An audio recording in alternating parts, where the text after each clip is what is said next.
Hallelujah, praise the Lord.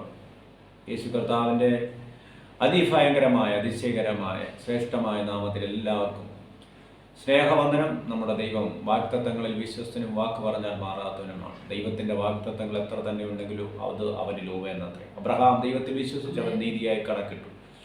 മരിച്ചതിനെ ജീവിപ്പിക്കും, ഇല്ലാത്തതിനെ ഉള്ളതുപോലെ വിളിച്ചു വരുത്തുകയും ചെയ്യുന്ന ദൈവത്തിൽ അബ്രഹാം വിശ്വസിച്ചപ്പോൾ അവൻ ദൈവത്തിന് മഹത്വം കൊടുത്തപ്പോൾ അസാധാരണമായ ആത്മമണ്ഡലം അവന് വേണ്ടി തുറക്കുകയും ദൈവം അവൻ്റെ വാഗ്ദത്തം അവനിലൂടെ ഉള്ളത് നിറവേറുവാനിടയായി തീർന്നു. ഹല്ലേലൂയ. ഒരു മകൻ പോലും ജനിക്കാത്ത അവസ്ഥയിലായിരുന്ന അബ്രഹാമിനോട് ദൈവം പറയുകയാണ്, നിന്റെ ഹല്ലേലൂയ തലമുറകളിൽ നിന്ന് രാജാക്കന്മാർ ഉത്ഭവിക്കത്തക്കവണ്ണം ഞാൻ നിന്നെ അനുഗ്രഹിക്കുമെന്ന് പറഞ്ഞ് ഉയർത്തിയതുപോലെ നിങ്ങളുടെ സാധ്യതകളെ നോക്കാതെ, നിങ്ങളുടെ സാഹചര്യങ്ങളെ നോക്കാതെ ദൈവത്തെ മഹത്വപ്പെടുത്തുമ്പോൾ അസാധാരണമായ സാന്നിധ്യം നിങ്ങളുടെ മധ്യത്തിൽ ഇറങ്ങി വന്ന് ദൈവം നിങ്ങളെ ഉയർത്തുവാൻ മറുരൂപമലയിൽ പത്രോസ്, യാക്കോബ്, യോഹന്നാൻ യേശുവിൻ്റെ പ്രത്യക്ഷത തേജസ്കരിക്കപ്പെട്ട കർത്താവിനെ കണ്ടതുപോലെ മോശ പഴയ നിയമത്തിൽ നമ്മൾ വായിക്കുമ്പോൾ മോശയുടെ ജീവിതം പരിശോധിച്ചാൽ കനാൻ നാട് കണ്ടില്ലെന്ന് നമ്മളൊരു പക്ഷേ നെഗറ്റീവായിട്ട് പറയാം. പക്ഷേ മഹത്വത്തിൻ്റെ പൂർണ്ണത കണ്ട ആൾക്ക്, മറുരൂപമലയിൽ കൂടെ കർത്താവിനെ കണ്ട ആൾക്ക് കനാൻ നാട് ഒരു വിഷയമല്ല.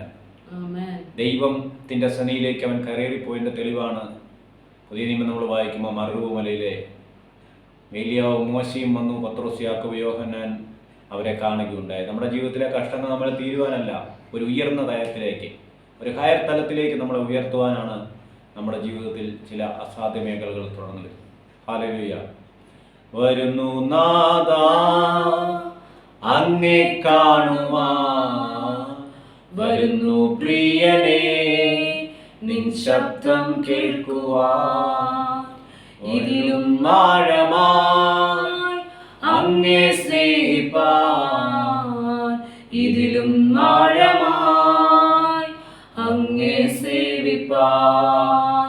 വരുന്നു നാഥാ അങ്ങേ കാണുവാൻ, വരുന്നു പ്രിയനേ നിൻ ശബ്ദം കേൾക്കുവാൻ, ഇതിലും ആഴമായി അങ്ങേ സ്നേഹിപ്പാൻ, ഇതിലും ആഴമായി അങ്ങേ സേവിപ്പാൻ. മറുരൂപമലയിൽ മറയില്ല മഹത്വം, തേജസ്സും ശോഭയും മഹിമയും കണ്ടു ഞാൻ. മറുരൂപമലയിൽ മറയില്ല മഹത്വം, തേജസ്സും ശോഭയും മഹിമയും കണ്ടു ഞാൻ. വരുന്നു നാഥാ അങ്ങേ കാണുവാൻ, വരുന്നു പ്രിയനേ നിൻ ശബ്ദം കേൾക്കുവാൻ, ഇതിലും ആഴമായി അങ്ങേ സ്നേഹിപ്പാൻ, ഇതിലും ആഴമായി അങ്ങേ സേവിപ്പാൻ. വരുന്നു നാഥാ അങ്ങേ കാണുവാൻ, വരുന്നു പ്രിയനേ നിൻ ശബ്ദം കേൾക്കുവാൻ, ഇതിലും ആഴമായി അങ്ങേ സ്നേഹിപ്പാൻ, ഇതിലും ആഴമായി അങ്ങേ സേവിപ്പാൻ. പാറയിൻ പിളർപ്പിൽ മഹിമയിൻ നിഴൽ കണ്ടു, ഹോരേബിൻ കുന്നതിൽ തീയില്ല ശബ്ദം കേട്ടു. പാറയിൻ പിളർപ്പിൽ മഹിമയിൻ നിഴൽ കണ്ടു, ഹോരേബിൻ കുന്നതിൽ തീയില്ല ശബ്ദം കേട്ടു.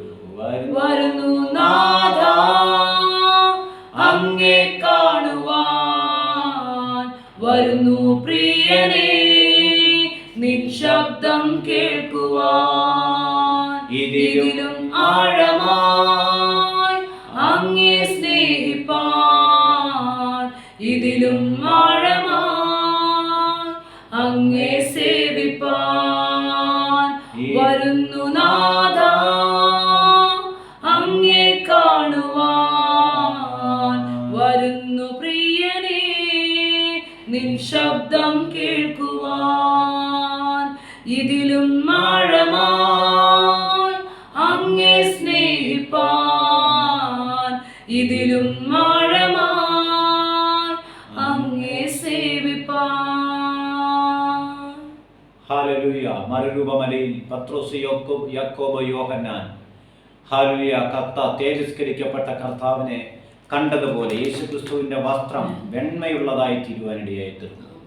ഹല്ലേലൂയ. അല്പസമയം നമ്മൾ പ്രാർത്ഥിച്ച ശേഷം വചനധ്യാനത്തിലേക്ക് കടക്കുവാൻ ആഗ്രഹിക്കുകയാണ്. ഹല്ലേലൂയ. നമ്മുടെ ഇന്ത്യ മഹാരാജ്യത്തെ ഓർത്ത് പ്രാർത്ഥിക്കാം. 28 സംസ്ഥാനങ്ങളെ, 8 കേന്ദ്രഭരണ പ്രദേശങ്ങളെ, പ്രധാനമന്ത്രി മുതൽ പഞ്ചായത്ത് മെമ്പർ വരെയുള്ള ജനപ്രതിനിധികളെ ഓർത്ത് പ്രാർത്ഥിക്കുക. നമ്മൾ വസിക്കുന്ന ഈ മഹാരാജ്യം മുഴുവൻ യേശുവിനെ അറിയുവാൻ വേണ്ടി നമുക്ക് പ്രാർത്ഥിക്കാം. ഹല്ലേലൂയ. ഇന്ത്യ യേശു സ്നേഹിക്കുന്നു. ഇന്ത്യയിൽ ദൈവം വലിയൊരു ഉണർവ് വഹിക്കാൻ പോകുന്നു. അതിന്റെ ഭാഗവാക്കാക്കി ദൈവം നമ്മളെ ഉപയോഗിക്കാൻ പോകുന്നു. എസ്തേർ 8:1, എസ്തേർ 1:1, എസ്തേർ 8:9 നമുക്ക് ഇന്ത്യയെ പറ്റി കാണാൻ സാധിക്കും. അതിന്റെ അർത്ഥം യേശു ഇന്ത്യയെ സ്നേഹിക്കുന്നു. കർത്താവ് 12 ശിഷ്യന്മാർ 2 പേരെ കർത്താവ് ഇന്ത്യയിലോട്ട് വിട്ടു. തോമസിനെ ബർത്തലോമ എന്ന് ചരിത്രം പറഞ്ഞു. അങ്ങനെയെങ്കിൽ ഇതുവരെ ലോകം കാണാത്ത വലിയൊരു ഉണർവ് ഇന്ത്യക്ക് സാക്ഷ്യം വഹിക്കാൻ പോവുകയാണ് ഇന്ത്യ. അതിനായിട്ട് ദൈവം നമ്മളെ കണ്ടിട്ടുണ്ട്. ദൈവം നമ്മളെ ഉപയോഗിക്കാൻ പോവുകയാണ്. എത്ര പേർ വിശ്വസിക്കുന്നുണ്ട്? വിശ്വസിക്കുന്ന നിങ്ങൾക്ക് വേണ്ടി കർത്താവ് ഇന്ത്യയിൽ വലിയൊരു റിവൈവൽ സംഭവിക്കാൻ പോകുന്നു. Hallelujah, hallelujah. നിങ്ങളുടെ മുന്നിൽ അടച്ചുറപ്പാക്കിയ ഒരു സാധ്യതയും വെളിയിൽ വരാൻ സാധ്യതയില്ലെങ്കിൽ ഓർത്തോണം, നിങ്ങൾ വെളിയിൽ വരാൻ പോവുകയാണ്. എരിഹോ കോട്ട അടച്ച് ഉറപ്പാക്കിയതിന്റെ അർത്ഥം എന്നാണെന്നറിയാമോ? എരിഹോ കോട്ട കുറച്ച് കഴിയുമ്പോൾ തകരുമെന്നാണ് അതിന്റെ അർത്ഥം. അകത്തുള്ള ആ രാഹാവ് എന്ന് പറഞ്ഞ പ്രോസ്റ്റിറ്റ്യൂട്ടിന് അത് മനസ്സിലായി. നിങ്ങളെ കൊണ്ടുള്ള എരിവ്, നിങ്ങളെ ദൈവം ചെങ്കടലിൽ നിന്ന് വിടുവിച്ചതും ഇസ്രായേലിൽ ദൈവം നിങ്ങൾക്ക് വേണ്ടി ചെയ്തതും, പകൽ മേഘസ്തംഭം അഗ്നിമേഘസ്തംഭം നിങ്ങൾക്ക് വേണ്ടി, പകൽ മേഘസ്തംഭവും രാത്രി അഗ്നിതൂണും നിങ്ങൾക്ക് വേണ്ടി ചെയ്തതും, യോർദാൻ പറ്റിയതും, ചെങ്കടലൊക്കെ വിഭജിച്ചതും ഞങ്ങൾ കേട്ടിട്ട് ഞങ്ങളുടെ ഉള്ളം ഹല്ലേലൂയ ഞരങ്ങി പോയെന്നാണ് രാഘവ എന്ന് പറഞ്ഞ പ്രോസ്റ്റിറ്റ്യൂട്ട് ഒറ്റ നോക്കാൻ വന്ന യേശുവിൻ കാലേബിനോടൊക്കെ പറഞ്ഞു. അതിന്റെ അർത്ഥം നിങ്ങളിൽ വ്യാപരിക്കുന്ന അഭിഷേകത്താൽ